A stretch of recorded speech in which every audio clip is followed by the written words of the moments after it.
జమ్మూ కాశ్మీర్లో ఉగ్రదాడి జరిగింది. పహల్గామ్లో టూరిస్టులపై కాల్పుల మోత మోగింది.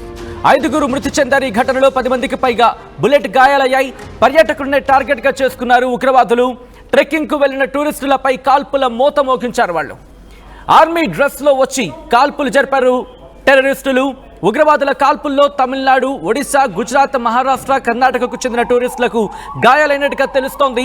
ఘటనా స్థలం సమీపంలో భద్రతా బలగాలు కూంబింగ్ ఆపరేషన్స్ ప్రారంభించాయి.